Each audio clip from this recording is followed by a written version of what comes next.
On the personal front, quite often we'd be watching content with family members who might be struggling with dialogue. And so looking for ways to enable that for people so that they can enjoy content with loved ones is something that we're very happy to have been able to do. And it's one of the key motivating factors behind the RNID collaboration. For many creative people, music is a central part of life. You can count me in that camp. I have long admired Sonos for their quality of their products and easy integration of their products into my home, and everything they design seems to be beautiful. The integration of design and technology is often a challenge for companies because they've got different groups with different values trying to work together. But from the outside, it would seem that Sonos has something figured out in this department. To learn more about their approach, we spoke with Matt Benetton, Principal Research Scientist, and Naphur van Apeldoorn, Senior Manager of Hardware Development and Engineering. We chat with Naphur and Matt about how Sonos decided to invest the time and energy into a new product, Arc Ultra, and what the R&D and prototyping process looked like. As a distributed team, they share physical prototypes using a 3D printer. We also talked about how they're using onboard AI for speech enhancement, and why it seems like movie dialogue has become harder to hear over recent years, even if you don't have kids making noise in the background while you're trying to watch. This is Design Better, where we explore creativity at the intersection of design and technology. I'm Eli Woolery. And I'm Aaron Walter. At Design Better, our primary mission is to produce work that helps people like you refine your craft, improve your collaboration skills, and get inspired by the creative process of others. If you enjoy what we do here, the best way to support us is to become a premium subscriber at designbetterpodcast.com/subscribe.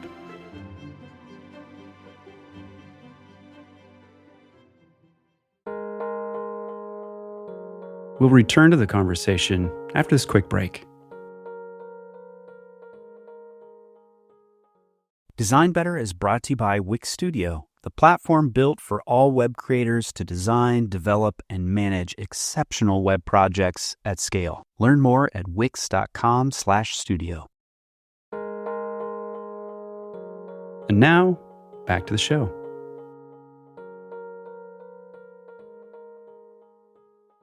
Naphur van Apeldoorn and Matt Benetton, welcome to the Design Better podcast. Thanks for having us.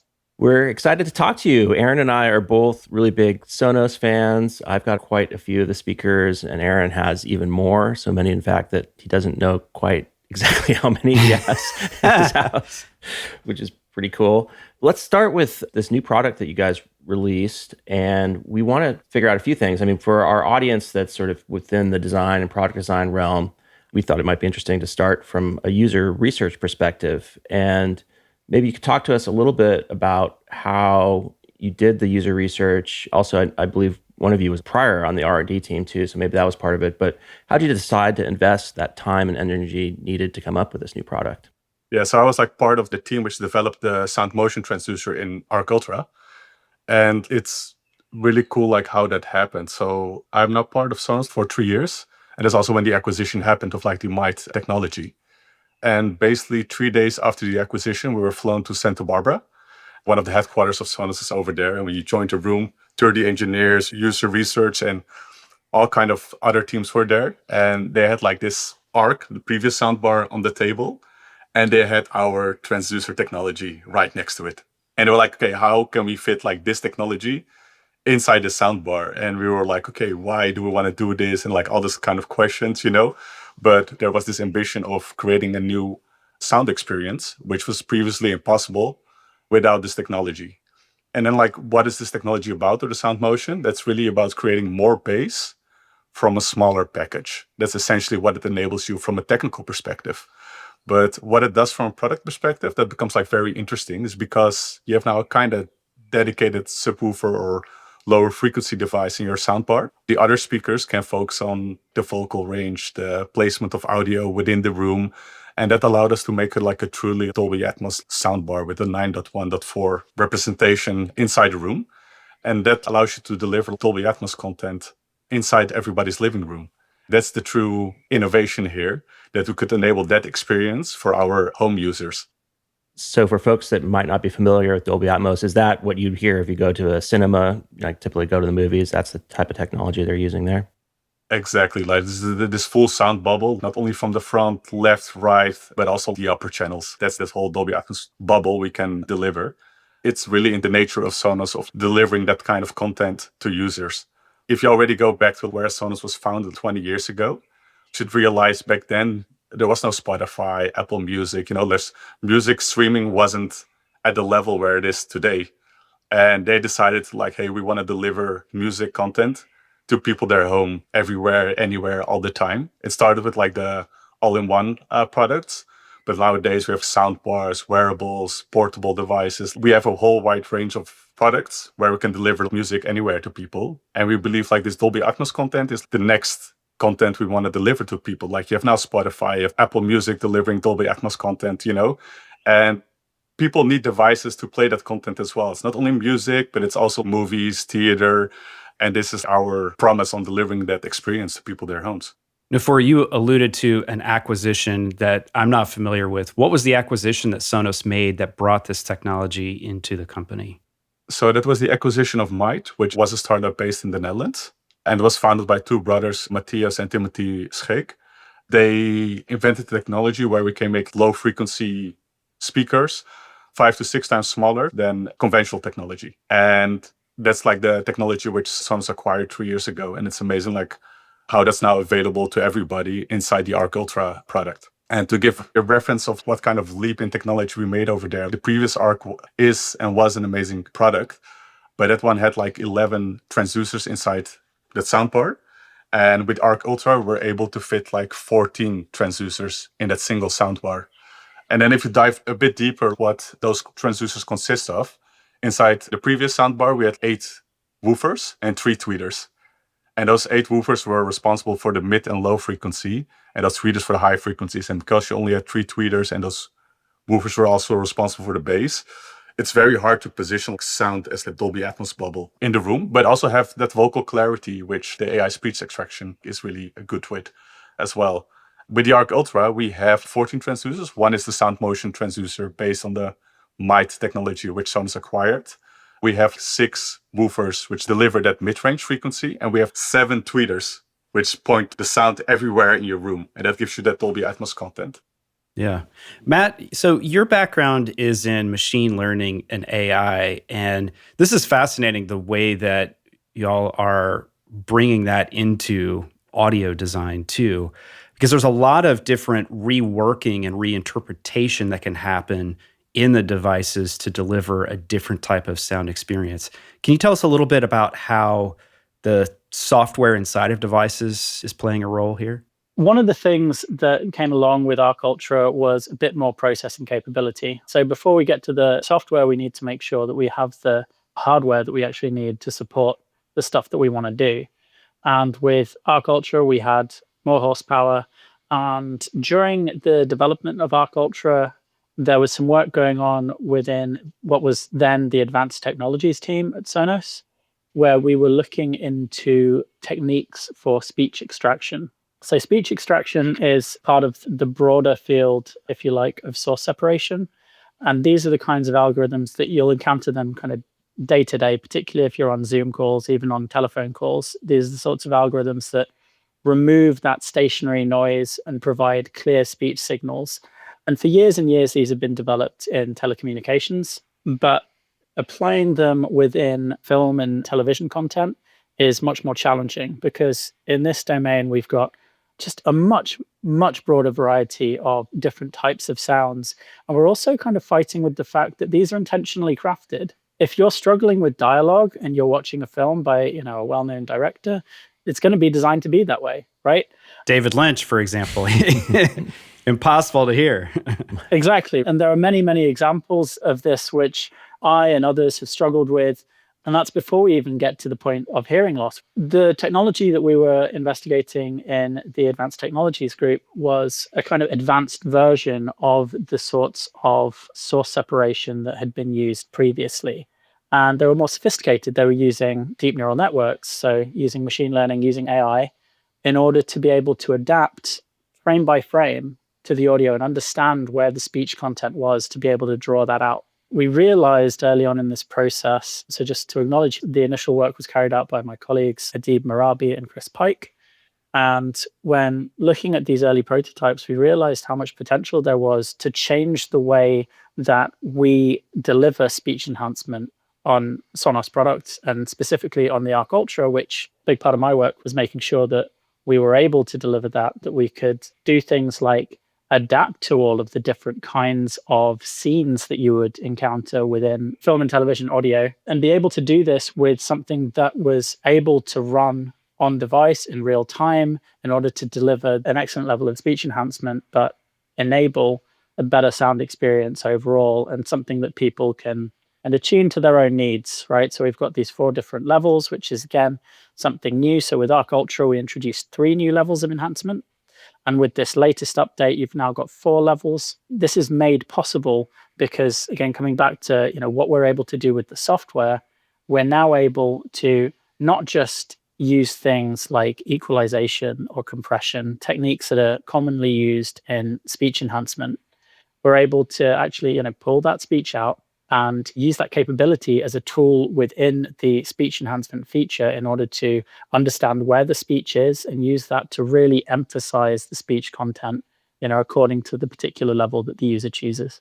You mentioned the difficulty in hearing dialogue in modern movies. That certainly resonates with me. I mean, in our family, it's also because our kids are loud, but we often have the captions turned on. And I'm curious if either of you have more insights on why that's become the case. I mean, I've heard things like, well, directorial styles like Christopher Nolan, or back in the 40s and 50s, you could count on an actor like a Cary Grant having this sort of made up mid-Atlantic style of speech where they were very crisply enunciating everything, or maybe they had a theatrical background and so they were projecting in that way. But now maybe the acting styles have changed. Are there other technical things that either of you are aware of for the reasons that we have trouble understanding hearing the dialogue these days?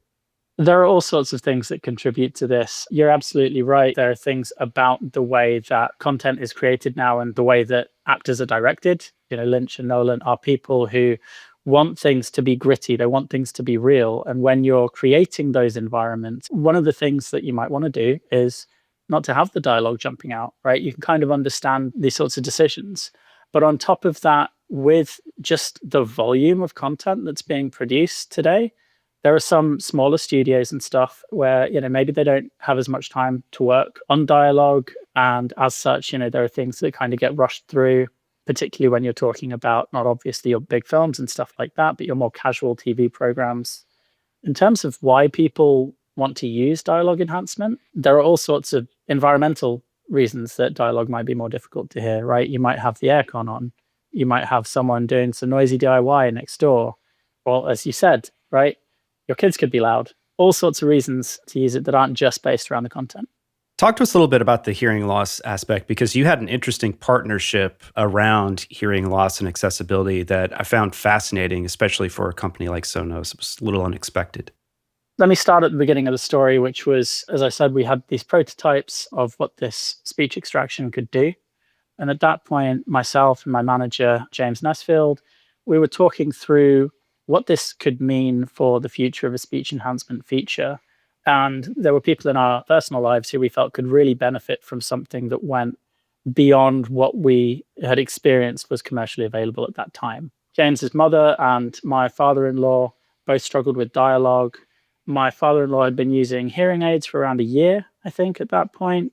And if you know anybody who uses hearing aids, you kind of need to spend a lot of time working with an audiologist to get them tuned properly so that you get the best experience. So when you start using those, you don't really want to have them in when you're watching content because they're probably not going to be giving you the best kind of sound experience. And you can get overwhelmed because, if it's an action film, it's like quiet dialogue and all of a sudden it's explosive, overwhelming sound. Absolutely. And that touches on another really, really important point. So the charity that we worked with was the Royal National Institute for Deaf People here in the UK. They're a leading hearing loss charity.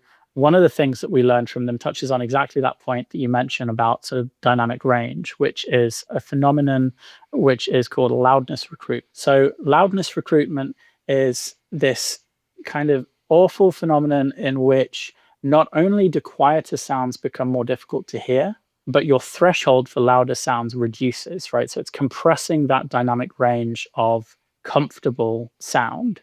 And as a result of this, we learned that, okay, having more control over the speech will allow us to do more to kind of compress that range of the overall audio and deliver an experience that allows people to still be immersed, but to be able to hear that dialogue and to be able to engage in it. Learning this stuff from them was really important, right? The RMID taught us a huge amount, but so much of the value came from the participants that the RMID recruited to take part in the design process. So we had several phases of listening tests. We would invite people to come in and trial prototypes as we were developing this in order to understand what people really wanted, what people needed in order to be able to enjoy content, and ultimately to get their feedback on the feature as it ended up. We'll return to the conversation after this quick break. Clients want it all. A slick-looking site that can run their business and scale with their success. Well, Wix Studio is built just for that. Plan out your client's whole site in seconds with AI-powered site mapping and wireframing. Then when everyone's on the same page, you can jump into the creative stuff, starting off in Figma or in Wix Studio Editor with super precise layout tools like Grid, Stack, and Flexbox. Go above and beyond the brief with no-code animations, custom CSS, and built-in business solutions, and make your whole vision responsive in just a single click. It's super easy. And there's zero need to break a sweat when clients grow fast. A dynamic CMS with global design settings and reusable assets lets you turn one page into hundreds. Design smoother and deliver sooner. Go to wixstudio.com. That's wixstudio.com. And now, back to the show.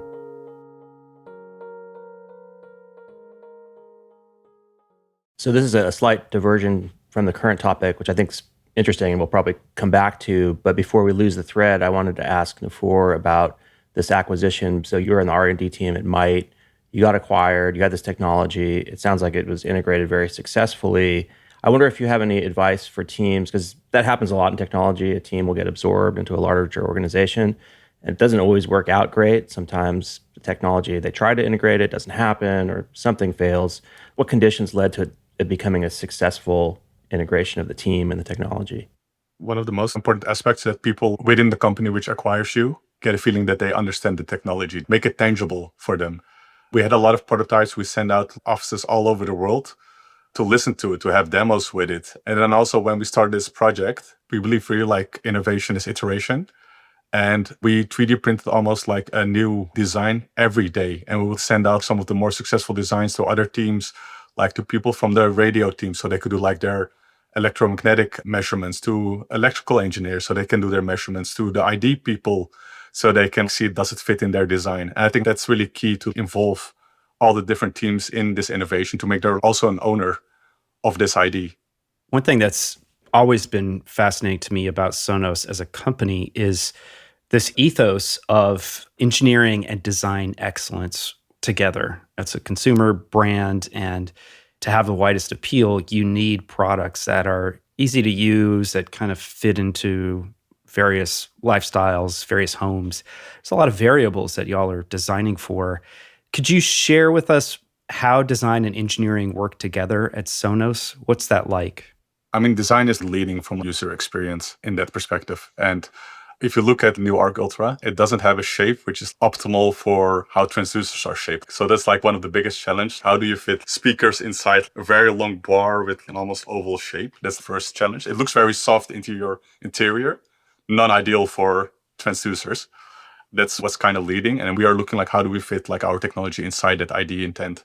A fun story there is when we finally reshaped our technology from the Might acquisition into what would fit in the Sonos soundbar, ID came to us. We're like, yeah, if you can slightly reduce it by a couple more millimeters, we're blocking even less TVs or almost no TV anymore on the bottom side, because you want to be the soundbar as flat as possible so you're not covering the bottom side of a TV.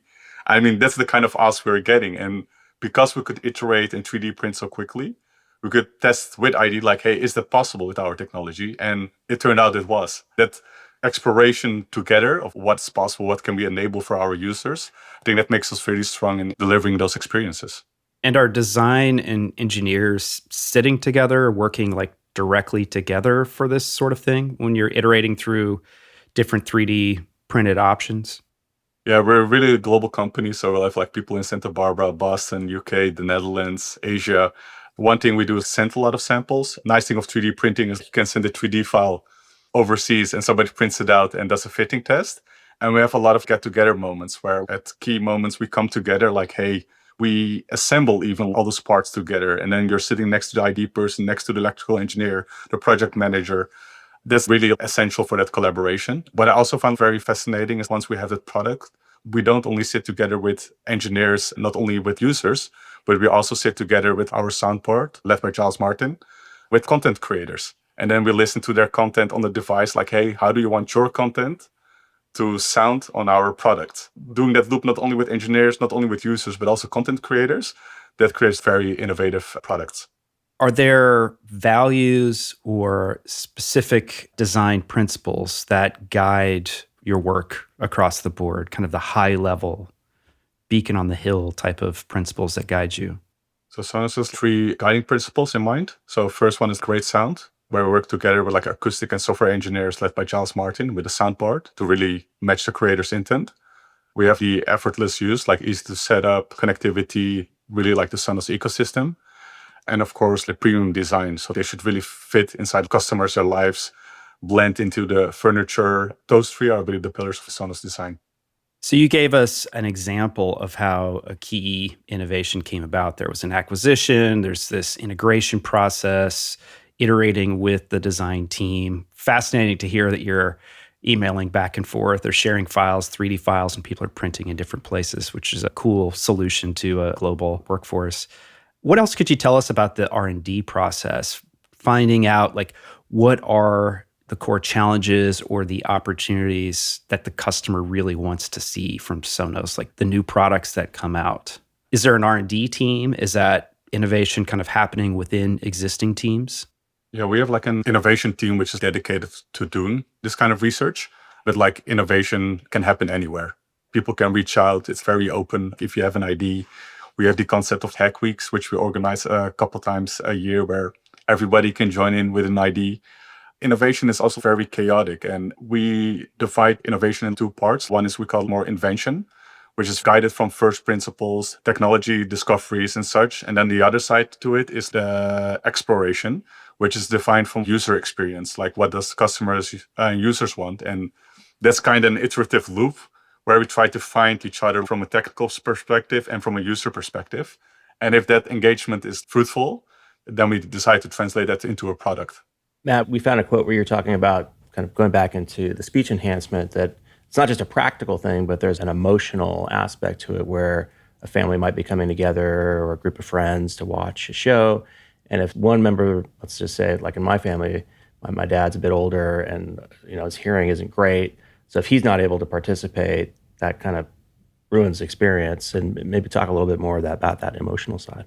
Absolutely. There are a couple of different angles to this. Again, something that I've got kind of personal experience with, and then stuff that we learned from the R&ID that didn't really come to mind initially. So on the personal front, quite often we'd be watching content with family members who might be struggling with dialogue, and you're always trying to do something. Fortunately, on the Arc Ultra, we had speech enhancement, but back when we were developing this, we had the toggle on-off speech enhancement on Arc, which was good. It did a good job, but there was still content that was too challenging, and that did affect that feeling of being able to listen, be able to engage in content together, to be able to do this as a kind of inclusive experience.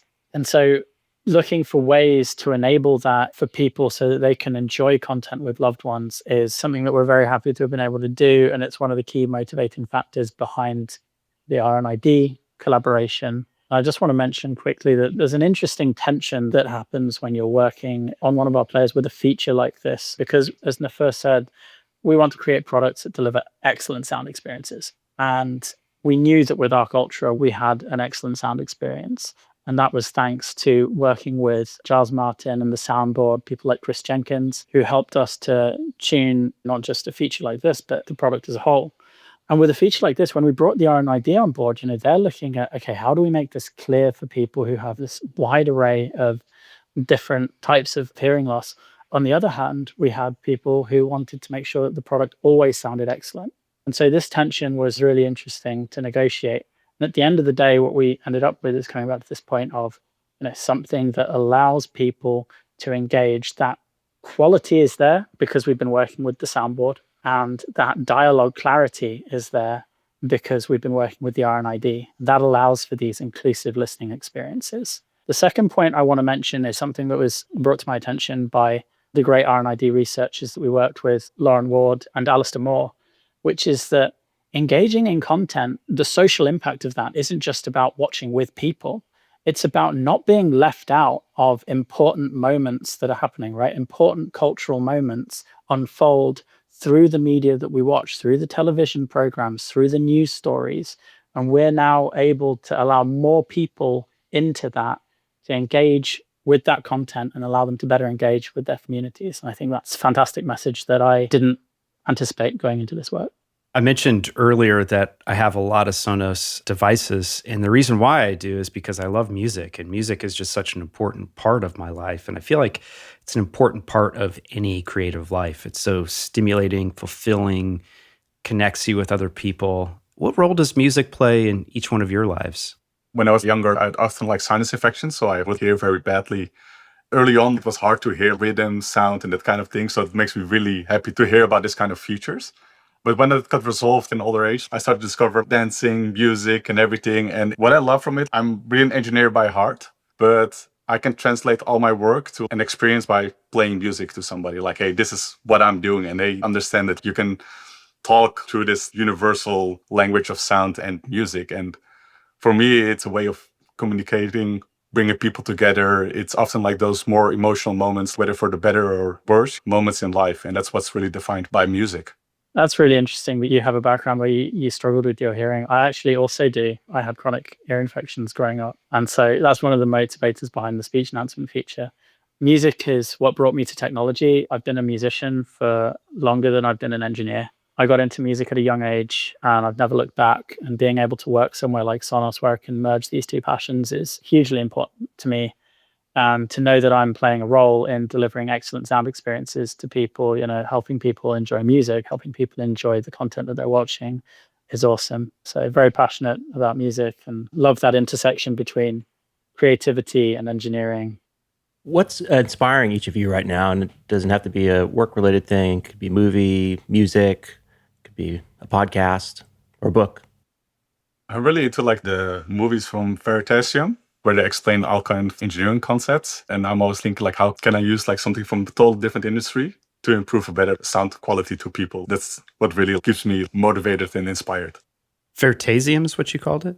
Veritasium, yeah, like on the YouTube channel. They explain all kinds of engineering, very complex engineering solutions. And you really feel like, hey, I'm understanding like this concept. And you start to think about it and use it, and have it more than often that I was inspired to explore a new field in engineering. I watched this guy. He's awesome. Right? Yeah. Yeah. For a long time, I've been a fan of the first Dune book by Frank Herbert. And over the last year or so, I've been reading the follow-ons to that.